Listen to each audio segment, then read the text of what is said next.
Alhamdulillahirabbil alamin wa nastaghfiruh wa na'udzu billahi min syururi anfusina wa sayyiati a'malina. May yahdihillahu fala mudhillalah wa may yudlil fala hadiyalah. Asyhadu an la ilaha illallah wahdahu la syarikalah wa asyhadu anna Muhammadan abduhu wa rasuluh. Yaqulullahu azza wa jalla ya ayyuhalladzina amanu taqullaha haqqa tuqatih wa la tamutunna illa wa antum muslimun. Ya ayyuhalladzina amanu taqullaha wa qulu qawlan sadida yuslih lakum a'malakum wa yaghfir lakum dhunubakum wa may yuti'illaha wa rasulahu faqad faza fawzan 'azima. Ma'asyiral muslimin rahimani rahimakumullah, para jamaah yang dimuliakan oleh Allah Subhanahu wa taala. Segala puji bagi Allah Subhanahu wa taala. Kita selalu dan senantiasa bersyukur kepada Allah, memuji Allah atas segala karunia, segala nikmat yang Allah Azza wa Jalla anugerahkan kepada kita. Sebagaimana kita selalu bersawat kepada Nabi alaihi salatu wasalam, semoga Allah Azza wa Jalla melimpahkan salawat dan salam kepada beliau dan juga kepada keluarga, sahabat-sahabat beliau dan segenap umat beliau yang istiqamah meniti jalan beliau dengan baik hingga akhir zaman nanti. Kaum muslimin rahimakumullah, hadis yang akan kita baca di pagi ini adalah hadis yang ke-9 dari bab anjuran kepada akhlak baik. Hadis yang diriwayatkan Imam Muslim dari sahabat Iyad bin Himar radhiyallahu anhu. Qala Rasulullah sallallahu alaihi wasallam, bahwasanya Rasul sallallahu alaihi wasallam telah bersabda, innallaha auha ilayya, sesungguhnya Allah Subhanahu wa taala telah mewahyukan kepadaku, antawadhu, hendaklah kalian bersikap tawadhu, rendah hati, merendahkan diri, hatta la yabghi ahadun ala ahad, supaya tidak ada yang menzalimi satu sama lain, wala yafkhara ahadun ala ahadin, dan tidak ada yang membanggakan diri satu atas yang lain. Akhrajahu Muslim, hadis riwayat Imam Muslim. Ikhwani fiddin, ma'asyar muslimin rahimani rahimakumullah. Hadis ini sebagaimana kita dengar adalah hadis yang menunjukkan anjuran kepada sifat tawadhu, sifat rendah hati, sifat merendahkan diri. Kebalikannya adalah sombong, kebalikannya adalah membanggakan diri. Ikhwani fiddin rahimakumullah, sifat tawadhu ini diperintahkan kepada Allah dan kepada sesama manusia. Artinya bahwa kita berkewajiban untuk merendahkan diri, dituntut untuk merendahkan diri. Pertama adalah kepada Allah Azza wa Jalla, Allah yang menciptakan, Allah Subhanahu wa taala yang darinya berasal seluruh kebaikan yang ada pada kita. Allah Subhanahu wa taala zat satu-satunya yang berhak untuk disembah. Dan wujud kita merendahkan diri kepada Allah adalah dengan kita melaksanakan perintah-perintahnya dan meninggalkan larangan-larangannya. Apa yang datang dari Allah Azza wa Jalla berupa perintah, kita laksanakan. Semua yang datang dari Allah Azza wa Jalla berupa larangan, kita jauhkan. Itulah wujud merendahkan diri yang sebenarnya kepada Allah Subhanahu wa taala. Dan kita ikhwan fillah sebagai hamba Allah, sebagai makhluk ciptaannya, tiada pilihan bagi kita kecuali menghambakan diri kepada Allah Tabaraka wa Ta'ala. Kemudian yang kedua adalah kita tawadhu, merendahkan diri kepada sesama manusia.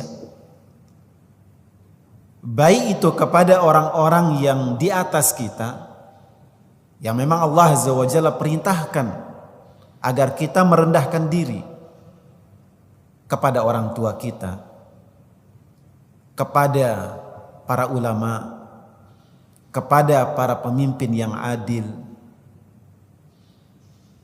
Kita diperintahkan untuk merendahkan diri dan tunduk kepada mereka semua. Begitu juga ikhwan fillah kepada orang yang setingkat, yang sebaya dengan kita. Diperintahkan untuk tawadhu, merendahkan diri. Tidak merasa diri lebih baik, tidak membanggakan diri dan tidak menganggap orang lain lebih buruk daripada kita.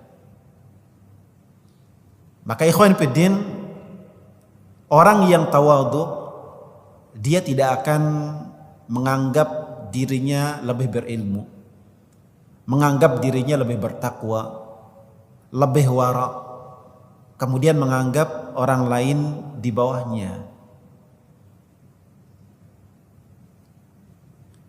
Begitu juga kita tawadhu kepada orang yang di bawah kita.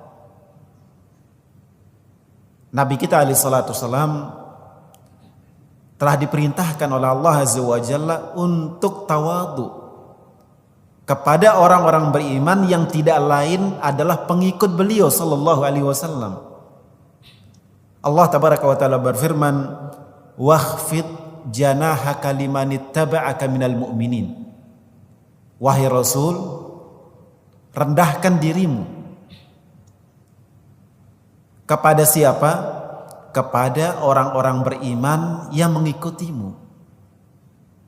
Dan kebanyakan orang yang beriman dan mengikuti Nabi alaihi salatu wasallam adalah dari kalangan orang-orang lemah, dari kalangan budak, hamba sahaya, dari orang-orang miskin yang terusir. Sedikit di awal Islam yang masuk Islam dari kalangan pemuka Quraisy, kebanyakannya adalah dari orang-orang lemah. Dan kalaupun yang beriman kepada Nabi alaihi salatu wasallam adalah para pemuka kaum seperti Abu Bakar, seperti Umar, tetaplah mereka adalah pengikut Nabi alaihi salatu wasallam. Tapi kendati demikian, Allah Azza wa Jalla berfirman, ya, wakhfid janahak. Rendahkan janah, aslinya adalah sayap. Janah arti aslinya adalah sayap. Seperti ketika melihat ayam, ketika dia melindungi anaknya, dia akan mengepakkan, mengangkat sayapnya. Dan kalau di manusia, tangan barangkali. Allah Azza wa Jalla perintahkan kepada Nabi untuk tangannya ini direndahkan, sisi badannya ini direndahkan, tidak diangkat seperti orang yang jagoan, yang kuat, yang sombong. Limanittaba'aka minal mu'minin, kepada orang-orang yang mengikutimu dari kalangan orang yang beriman.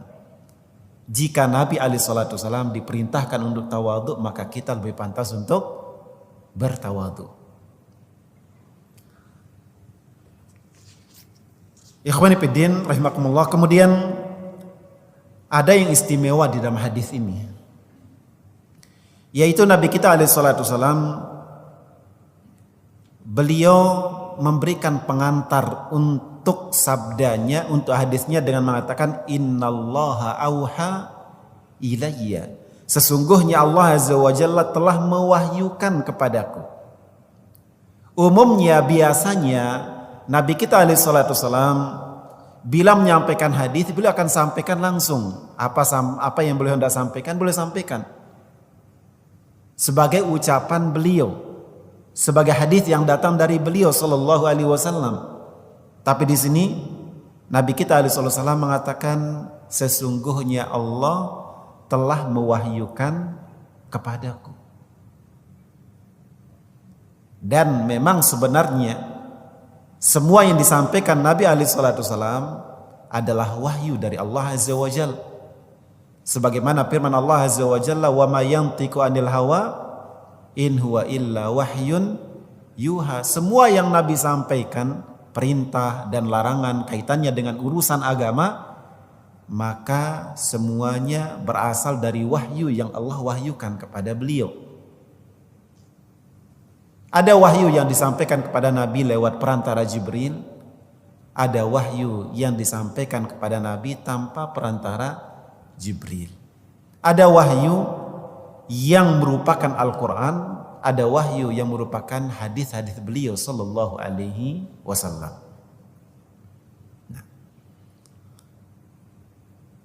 Ini menunjukkan pentingnya apa yang akan beliau sampaikan ini. Kemudian beliau mengatakan antawadu, hendaklah kalian tawadu. Hendaklah kalian bersikap tawadu. Dijelaskan oleh Syekh Abdullah Al-Fauzan hafizahullah taala ketika menjelaskan hadis ini bahwasanya Nabi kita alaihi salatu wasalam telah memerintahkan tawadu sebagaimana Allah Azza wa Jalla telah memerintahkannya.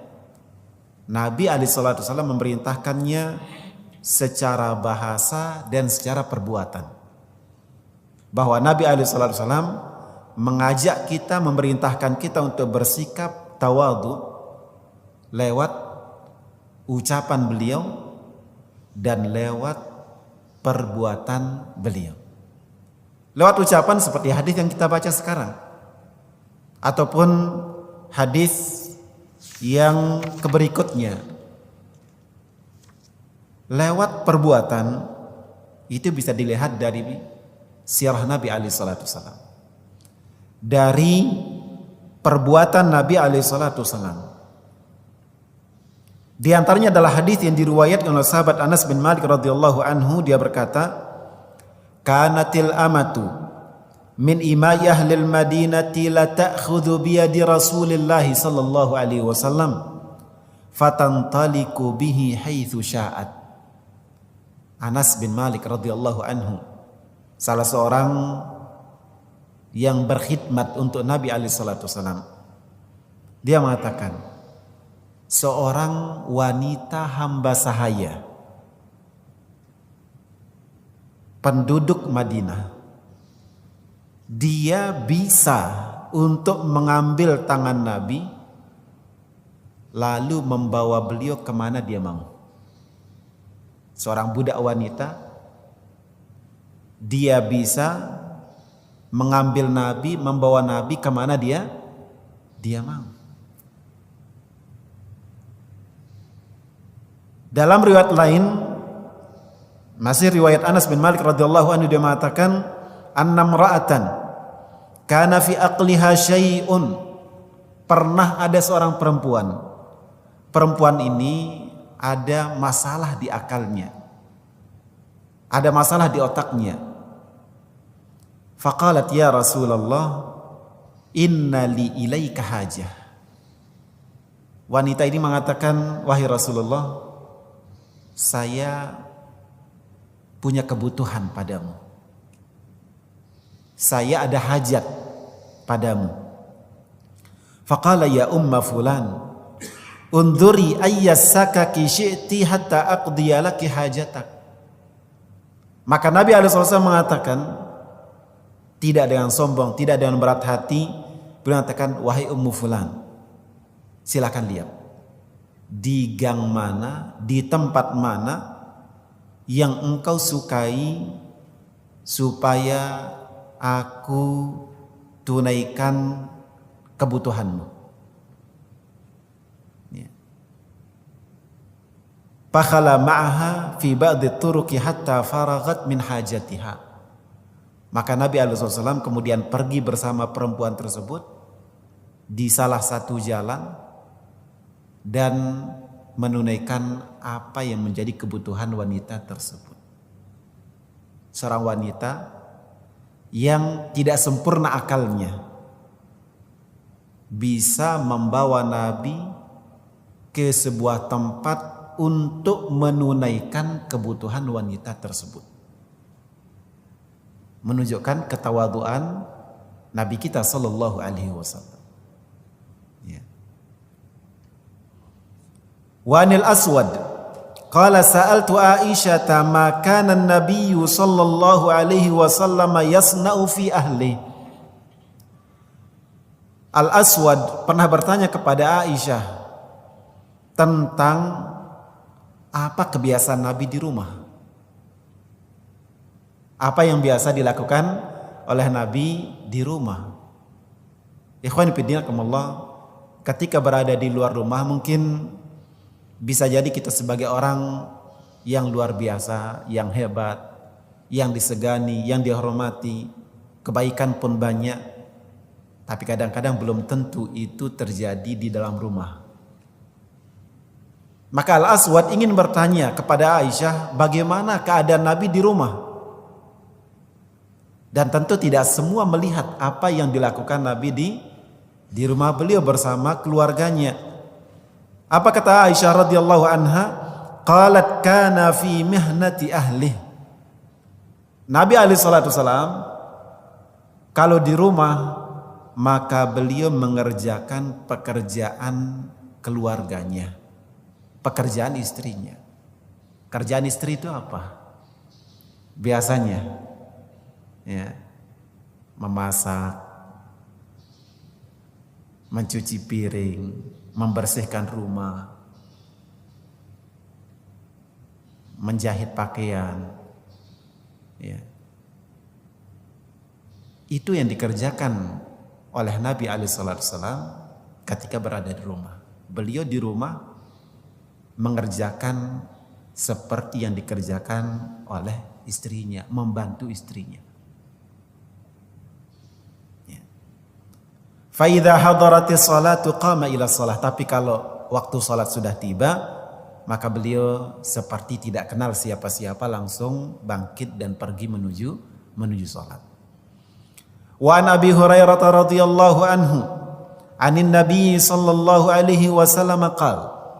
Abu Hurairah meriwayatkan bahwa Nabi alaihi salatu wasallam bersabda, "Lau du'itu ila dhira'in aw qura' la ajabtu, walau uhdiya ilayya dhira'un aw qura'un laqabiltu." Nabi alaihi salatu wasallam pernah bersabda, andainya aku diundang kepada jamuan itu berupa dhira', berupa kaki kambing, au qura', atau qura' juga kaki. Jadi qura' itu bagian kaki di bawah lutut ke bawah, betis ke bawah, itu disebut dengan qura'. Ya, dan biasanya dagingnya tidak banyak. Ya. Dhira' di atasnya, dan dhira' itu adalah kaki kambing bagian depan. Ya. Nabi alaihi salatu mengatakan, seandainya aku diundang kepada jamuan itu berupa kaki kambing, la ajabtu, saya akan penuhi undangan itu. Dan seandainya aku diberikan hadiah berupa kaki kambing, ya, laqabiltu, saya juga akan pasti terima. Menunjukkan tawadhu Nabi alaihi salatu wassalam. Dan Nabi kita alaihi salatu wassalam, beliau paling suka kepada kaki depan kambing, dhira'.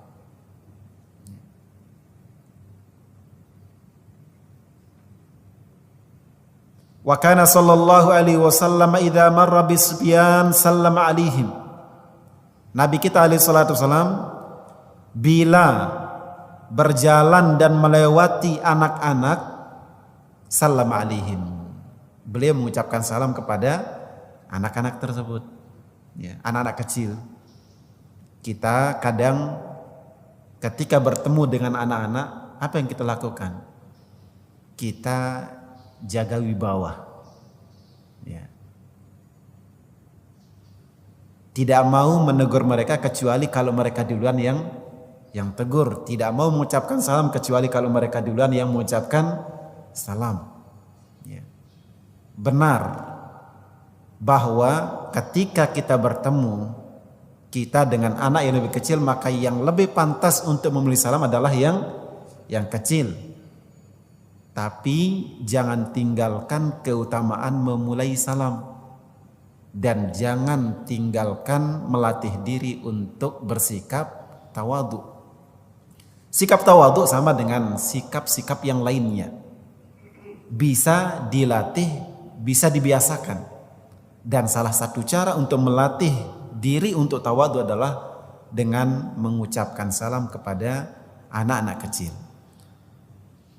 Ikhwani fiddin ma'asyar muslimin rahimakumullah, itu sebagian hadis, sebagian perbuatan Nabi alaihi salatu wasallam yang menunjukkan ketawaduan beliau alaihi salatu wasallam. Nah, ketika kita melihat Nabi kita alaihi salatu wasallam dan siapa beliau dari kita, beliau sosok yang luar biasa. Beliau adalah manusia yang paling afdal, rasul yang paling mulia. Demikian tawadhu'nya, maka kita lebih pantas untuk bersikap tawadhu. Dan sikap tawadhu itu untuk bisa menjadi orang yang tawadhu, ikhwani fiddin, ada 3 hal yang bisa menjadi pemicu untuk tawadhu. Yang pertama adalah ma'rifatullah haqqa ma'rifatih. Kita mengenal Allah dengan pengenalan yang sebenarnya. Kita mengerti siapa Allah, keagungan Allah, Allah zat yang maha agung, al-azim, al-a'zam, al-kibriya. Allah subhanahu wa ta'ala yang maha sempurna, sifat-sifatnya tinggi, maha perkasa, maha mulia. Kita mengenal Allah azza wa jalla dengan pengenalan yang sesungguhnya, yang sebenarnya. Bila kita mengenal Allah, maka akan sadar diri kita siapa kita, dan kita akan merendahkan. Yang kedua adalah dengan kita mengenali jati diri kita. Kenapa orang sombong? Kenapa orang angkuh? Karena dia lupa diri. Dia tidak tahu hakikat dirinya. Kemudian yang ketiga adalah dengan kita mengenali orang-orang yang potensi atau rentan untuk kita sombong padanya mengangkatnya. Ikhwan fillah rahimahullah, kenapa kita sombong kepada orang? Kenapa kita mengangkat diri pada orang lain? Apakah karena kita lebih kaya? Apakah karena kita lebih berilmu? Apakah kita lebih bertakwa kepada Allah Azza wa Jalla? Lantaran apa kita mengangkat diri?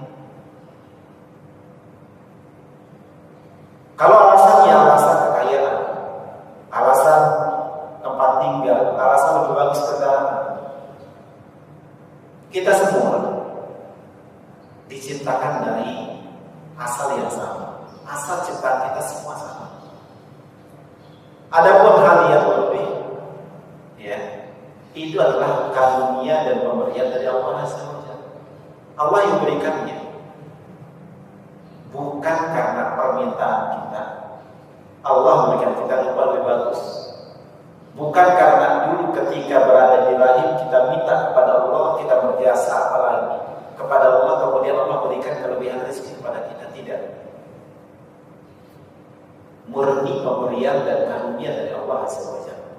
Dan Allah Maha Kuasa untuk mengambilnya dari siapa yang dikehendaki, memberikannya kepada siapa yang dikehendaki. Ada saatnya seseorang yang tadinya dia berada pada puncak kekayaan, puncak kemuliaan dari sisi dunia, kemudian tiba-tiba Allah Azza wa Jalla balikkan keadaan menjadi orang yang hina-hina, menjadi orang yang tidak punya apa. Dan sebaliknya tidak jarang kita lihat orang yang tadinya diremehkan, orang yang tadinya direndahkan, tidak punya apa-apa, tiba-tiba dengan suatu sebab yang Allah mudahkan, dia berubah menjadi orang yang punya, orang yang tidak.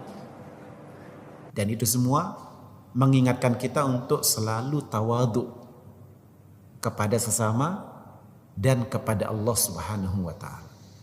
Ya. Ikhwan fillah rahimakumullah, di dalam hadis ini disebutkan ada 2 faidah tawadhu.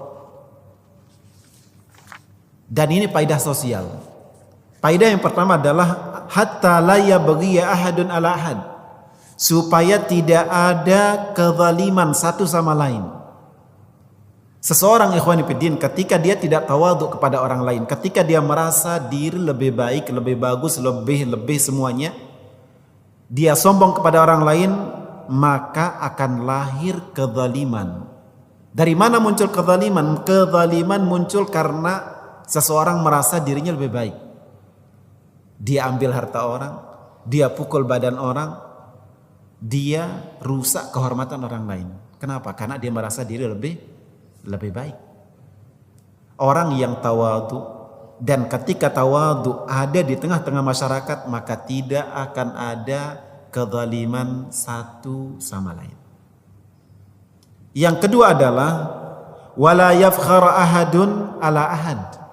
Tidak ada yang membanggakan diri satu sama lain. Tidak ada orang yang membanggakan dirinya terhadap orang lain. Mungkin secara nasab dia lebih baik, mungkin secara keturunan dia lebih baik, secara harta dia lebih baik, secara keilmuan dia lebih baik.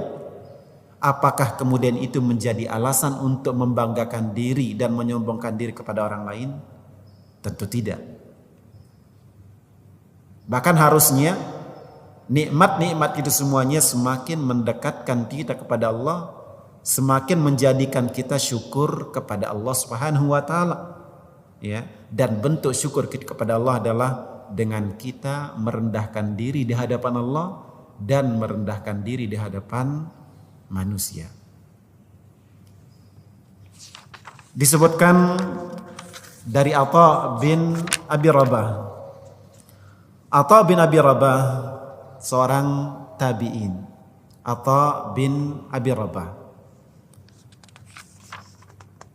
Dia mengatakan, ya, sungguh saya akan disampaikan kepada saya sebuah hadis oleh seseorang.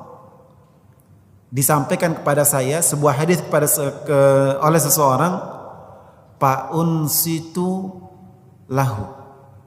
Lalu saya mendengarkannya dengan seksama. Ka'an lam asma'hu qad, seakan-akan aku belum pernah mendengarnya. Wa qad sami'tuhu qabla an yulad. Padahal hadis itu telah saya dengar sebelum dia dilahirkan. Atha bin Abi Rabah, tabi'in mulia, ya, mantan budak. Dia mengatakan, seorang menyampaikan kepada saya sebuah hadis dan saya mendengarkannya dengan seksama, dengan baik, seakan-akan saya belum pernah mendengarnya, seakan ini pertama kali saya mendengarkannya, padahal hadis ini telah saya dengar sebelum dia dilahirkan. Mu'adz bin Sa'id bercerita, kunna inda Atha bin Abi Rabah fatahaddatha rajulun bihaditsin fa'tarada alaihi akhar. Dia mengatakan, pernah saya berada di majelisnya Atha bin Abi Rabah, lalu seseorang menyampaikan sebuah hadis dan orang itu dipotong oleh seseorang yang lain. Seseorang menyampaikan hadis di majelisnya Atha bin Abi Rabah, lalu ada orang lain yang memotongnya. Faqala Atha, subhanallah, ma hadhil akhlaq, ma hadhil ahlam. Maka Atha bin Abi Rabah mengatakan, subhanallah, akhlak apa ini? Ya. Ketika ada yang berbicara, kemudian pembicaraannya itu dipotong, ini akhlak apa, kata beliau? Inni la asma'ul hadis minar rajuli wa na'lamu minhu. Sungguh saya mendengarkan hadis itu dari orang ini. Hadis yang disampaikannya ini saya dengarkan. Ya. Padahal saya lebih tahu daripada dia. Dia menyampaikan hadis. Hadis ini saya lebih paham daripada dia yang menyampaikan, tapi saya mendengarkannya. Fa'uriyahum min nafsi anni la uhsinu minhu syai'a. Saya perlihatkan kepada dia seakan-akan saya tidak pernah mengetahui hadis ini sedikit pun. Kata Atha bin Abi Rabah. Kemudian diceritakan oleh Ustaz Firanda hafizahullah tentang Syekh Abdurrahman bin Nasir As-Sa'di rahimahullahu taala. Dalam sebuah majelis, bahwa ada seorang datang kepada Syekh Abdurrahman bin Nasir As-Sa'di, gurunya Syekh Muhammad bin Shalih Al-Utsaimin rahimahullahu taala. Seseorang datang bercerita, Syekh Abdurrahman bin Nasir As-Sa'di sudah tahu cerita itu. Maka Syekh mendengarkan cerita itu seakan-akan beliau tidak pernah tahu. Seakan-akan beliau belum pernah tahu. Kemudian datang orang kedua. Orang kedua ini cerita yang sama lagi. Syekh tetap mendengarkannya seperti orang yang belum pernah dengar. Seakan ini kali pertama beliau mendengar. Datang lagi orang ketiga, ceritanya sama. Yang diceritakan, berita yang disampaikan sama. Syekh kembali mendengarkan dan tidak memotong, mengatakan ini sudah saya tahu, tidak sampaikan demikian. Ini gambaran bagaimana tawadhu'nya para ulama kita. Ikhwani fiddin rahimakumullah, mudah-mudahan Allah Azza wa Jalla ya berikan kita sifat tawadhu sebagaimana Nabi kita alaihi wasallam telah diberikan sifat tawadhu, ya, supaya tidak ada kezaliman, supaya tidak ada saling membanggakan diri satu sama lain. Wallahu a'lam. Subhanakallahumma bihamdika asyhadu an la ilaha illa anta astaghfiruka wa atubu ilaik. Wassalamu alaikum warahmatullahi wabarakatuh.